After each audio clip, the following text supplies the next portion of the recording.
آیا می‌دانستید اولین فنجون قهوه توی خاورمیانه دم شده؟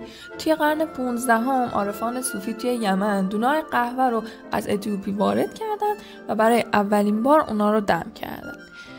بعد از گذشت 6 قرن ما هنوز قهوه رو به همون روش توی خاورمیانه می‌نوشیم و اون رو قهوه می‌نامیم. این قهوه ترکی فوق‌العاده خوش‌طعمه و مطمئنم که قبلا همچین قهوه‌ای رو امتحان نکردید. برای تهیه قهوه ترک به قهوه با سبک ترکی احتیاج دارید که معمولا رست مدیوم داره. البته هر کشوری قهوه رو به طور متفاوتی رست میکنه.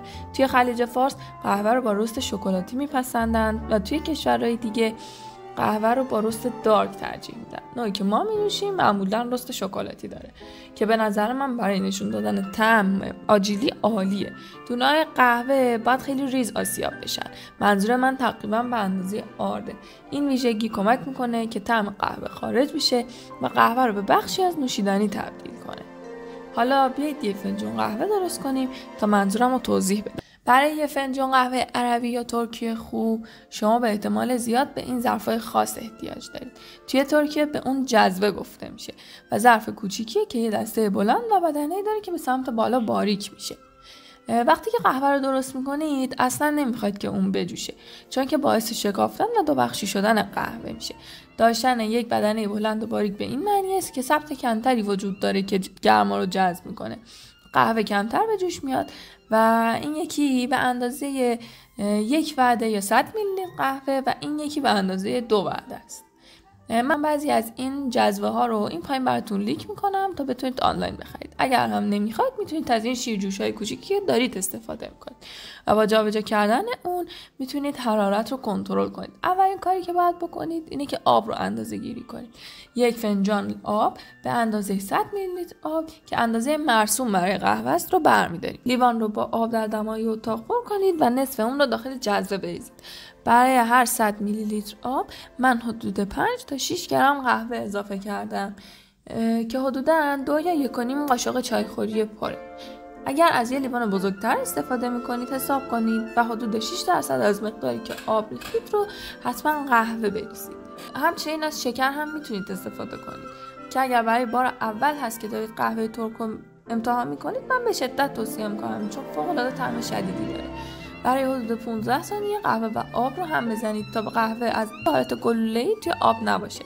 مابقی آب اندازه‌گیری شده رو اضافه کنید و اون رو هم مخلوط کنید.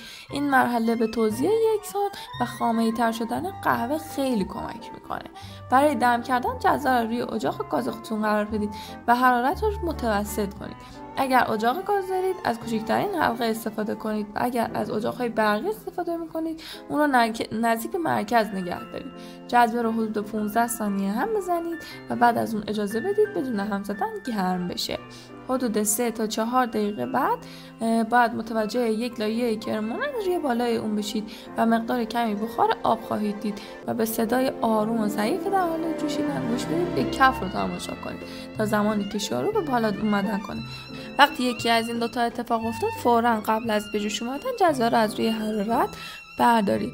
حالا قهوه رو طی یه جریان ثابت داخل لیوان بریزید تا یک نواختیش رو از دست نده.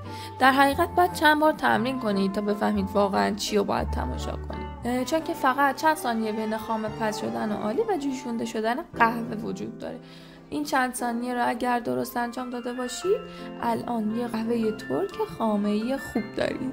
اگر قهوه آبکی به نظر میرسه احتمالاً اندازه کافی جوشونده نشده یا مقدار قهوه‌ای که استفاده کردید کم بوده.